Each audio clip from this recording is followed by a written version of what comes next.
Bonjour mesdames et messieurs et bienvenue dans cette nouvelle édition dans votre émission semi-hebdomadaire autour du monde édition Afrique. Comme vous savez, pendant cette édition, on essaye de jeter un coup d'œil sur les efforts égyptiens déployés sur la scène africaine dans plusieurs domaines. Aujourd'hui, très vite, nous avons commencé cette nouvelle tournée dans le monde africain, bien sûr par le message de condoléances qui a été adressé par le président égyptien Fattah el-Sisi pour la mort du président tchadien Idriss Déby Itno. En mon nom propre et au nom du peuple égyptien, j'adresse mes sincères condoléances au peuple tchadien frère et à tous les frères africains pour le décès du président Idriss Déby Itno, dirigeant national qui a beaucoup donné à son pays, à son peuple et a déployé les efforts pour servir les causes africaines face aux divers défis, priant ainsi Dieu le Tout-Puissant de bénir son âme et d'inspirer à sa famille la patience, souhaitant la paix, le progrès au peuple tchadien. Fin de citation signée Abdel Fattah el-Sisi, le président de l'Égypte. Donc, encore une fois, nous devons présenter nos condoléances pour la mort de ce dirigeant africain, M. Idriss Déby Itno. Passons, chers téléspectateurs, donc à un autre sujet. Il s'agit bien sûr de la tournée africaine effectuée par le ministre égyptien des Affaires étrangères, M. Sameh Choukri, qui s'est rendu à Nairobi dans le cadre, bien sûr, de cette tournée africaine, et lors de laquelle il transmet des messages de la part du président Abdel Fattah el-Sisi aux dirigeants de ces pays sur le dossier du barrage de la Renaissance éthiopienne GERD et la position égyptienne envers ce sujet. Choukri visite le Comore, l'Afrique du Sud, la République démocratique du Congo, le Sénégal et la Tunisie. Donc tout de suite, les explications seront avec Marwa Arafa et Chérif Boussela.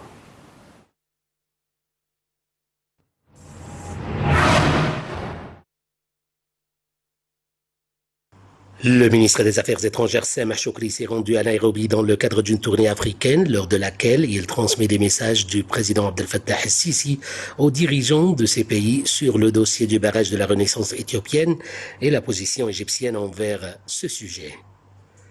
Choukri visite les Comores, l'Afrique du Sud, la République démocratique du Congo, le Sénégal et la Tunisie. Cette tournée s'inscrit dans le cadre du souci de l'Égypte d'informer les pays du continent africain de la vérité des négociations sur le dossier du GERD et de soutenir la voie pour aboutir à un accord juridique contraignant sur le remplissage et l'exploitation du barrage d'une manière tenant compte des intérêts des trois pays.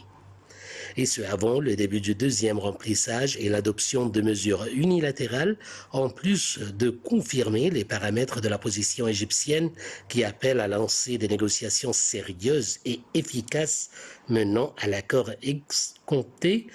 C'est ce qu'a dit le porte-parole du ministère des Affaires étrangères, Ahmed Hafez.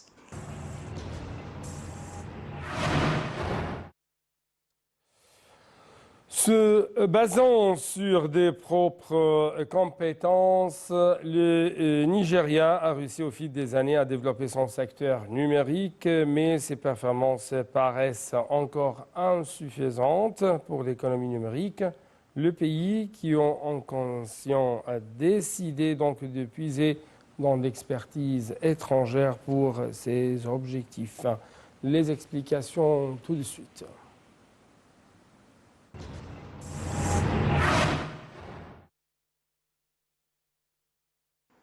En se basant sur ses propres compétences, le Nigeria a réussi au fil des années à développer son secteur numérique, mais ses performances paraissent encore insuffisantes pour l'économie numérique. Le pays qui en est conscient a décidé de puiser dans l'expertise étrangère pour ses objectifs. Désormais, la Jordanie, Oman, le Pakistan, le Koweït et le Bahreïn dans le numérique. Lundi 12 avril, le pays a rejoint à cet effet l'organisation de coopération numérique créée en novembre 2020 par ces 5 pays du Moyen-Orient comme nouveaux membres fondateurs. Selon l'organisation, les axes de coopération entre les différents États membres porteront entre autres sur l'inclusion numérique des femmes et des jeunes, la circulation transfrontalière des données, le soutien à l'entrepreneuriat numérique, le développement du cadre réglementaire.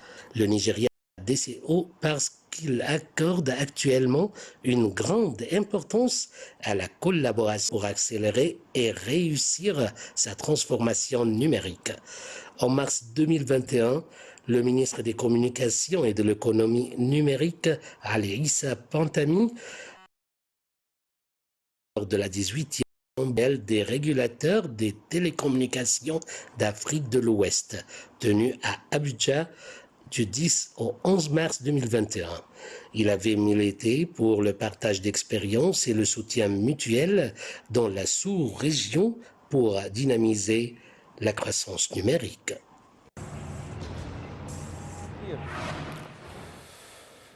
Donc, très rapidement, chers téléspectateurs, nous devons jeter un coup d'œil sur l'évolution de la pandémie du coronavirus sur la scène africaine, bien sûr, à partir de ce prochain reportage.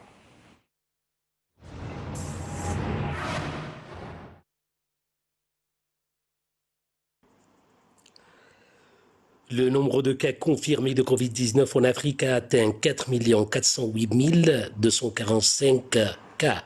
C'est ce qu'a déclaré le Centre africain de contrôle et de prévention des maladies, CDC Afrique. Le CDC Afrique, l'agence de santé spécialisée de l'Union africaine, a indiqué que le nombre de décès dus à la pandémie s'est élevé à 117 378, tandis que 3 951 191 patients à travers le continent ont guéri de la maladie. L'Afrique du Sud, le Maroc, la Tunisie, l'Éthiopie et l'Égypte figurent parmi les pays africains qui comptent le plus de cas sur le continent selon la CDC d'Afrique. En termes de nombre de cas, l'Afrique australe est la région la plus touchée, suivie des régions du Maghreb et de l'Afrique de l'Est. En termes de nombre de cas, l'Afrique australe est la région la plus touchée, suivie des régions du Maghreb et de l'Afrique de l'Est, tandis que l'Afrique centrale est la région la moins touchée du continent, selon l'Agence sanitaire africaine. L'Afrique du Sud a enregistré 1 564 355 cas de Covid-19, soit le plus grand nombre de cas parmi les pays africains. Le Maroc a enregistré 504 847 cas de Covid-19 samedi, devenant ainsi le deuxième pays africain à franchir la barre des 500 000 infections par le nouveau coronavirus. La Tunisie est classée la troisième sur le continent avec 281 777 infections.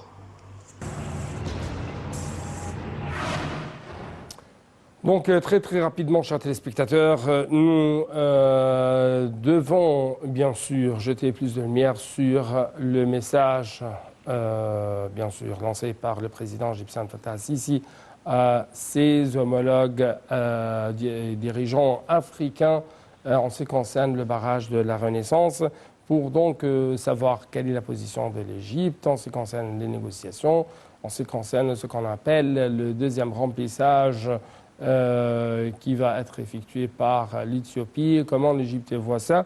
Nous avons en ligne de l'Antenne internationale M. Hani Abdelaziz, sous-secrétaire général aux Nations Unies, maintien de la paix et résolution pacifique des conflits, retraité bien sûr, ex-représentant spécial du secrétaire général de l'ONU pour le Sahara occidental, M. Hani Abdelaziz. Merci beaucoup pour nous rejoindre à travers la ligne de l'Antenne internationale. Merci à vous, cher monsieur. Donc, ma question porte sur comment vous trouvez la position de l'Égypte vis-à-vis de ce deuxième remplissage du barrage de la Renaissance, et ça dans le cadre de la tournée effectuée par le ministre égyptien des Affaires étrangères, M. Sameh Shoukry, dans plusieurs pays africains. Laissez-moi tout d'abord rappeler que le Nil est vieux de 30 millions d'années. C'est un fleuve qui existe depuis 30 millions d'années et qui a toujours suivi ce parcours. Tout le monde le sait. c'est le plus grand fleuve du monde, ou le plus long fleuve du monde, qui traverse plusieurs pays et dont les eaux sont régies par des conventions internationales qui s'appliquent dans de nombreux pays européens, des États-Unis et de l'Amérique latine. La situation actuelle, malheureusement, remonte à 1954. À ce moment-là, la Banque mondiale et les autorités américaines avaient déclaré qu'il y avait un plan pour la création de 4 barrages sur le Nil bleu, donc le Nil, l'affluent qui vient d'Éthiopie. Comme vous savez bien, le Nil a deux affluents, le Nil blanc qui vient du lac Victoria en Ouganda et le Nil bleu qui vient du lac Tana dans les hauteurs des montagnes éthiopiennes. Je ne suis pas vraiment expert dans les questions d'eau et d'irrigation, mais tout de même, j'ai vécu longtemps dans la région des Grands Lacs en Afrique centrale et suivi tout de même un peu l'évolution de ces situations. Je répète que la situation n'était pas méconnue depuis 1954 et elle comporte effectivement la création de 4 barrages sur le Nil bleu en Éthiopie. Je voudrais rappeler aussi la présumée visite du philosophe grec Hérodote en Égypte, qui avait dit clairement que l'Égypte était le don du Nil, que le Nil traversait et divisait l'Égypte en 2 parties, l'Est et l'Ouest du Nil, et que c'était la seule source d'eau. Aujourd'hui, la situation s'est peut-être un peu améliorée, mais tout de même, 96% de l'eau qui arrive du Nil est utilisée pour l'agriculture. Empêcher cette eau ou la diminuer voudrait dire immédiatement un appauvrissement large de dizaines de millions de personnes. N'oubliez pas que le Nil nourrit environ 150 millions de personnes entre l'Égypte et le Soudan. 104 millions en Égypte, 43 ou 44 millions au Soudan. Donc ça serait faire appauvrir tout cela. Ça serait aussi une exode monstrueuse de paysans qui travaillent dans les terres agricoles vers les grandes cités d'Égypte. Et vous savez que le Caire est une ville de plus de 20 millions d'habitants. Alors, les dimensions, et je ne cite que quelques exemples en passant.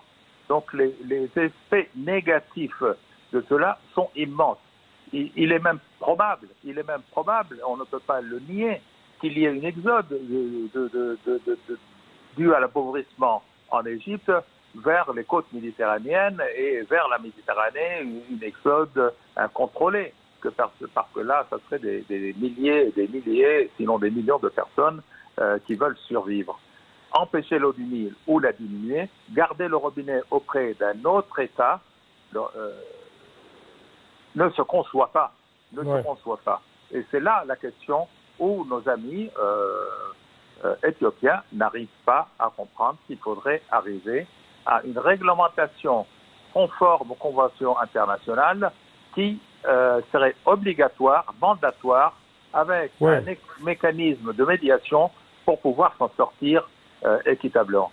Je pense, et même si je suis égyptien, je pense que la position de l'Égypte a été très coulante, beaucoup trop coulante envers l'Éthiopie depuis 1954. Je ne parle pas d'aujourd'hui seulement. Il y a des efforts. La visite du ministre Monsieur Hani, je dois vous remercier infiniment pour de telles explications, pour de tels éclaircissements de votre part. Nous espérons bien sûr de vous rencontrer dans d'autres épisodes afin de savoir un peu plus votre opinion en ce qui concerne ce dossier. Mais justement, nous arrivons à la fin de cette édition. Merci beaucoup pour votre fidélité, chers téléspectateurs. Bon suivi dans le programme sur Sunna TV International.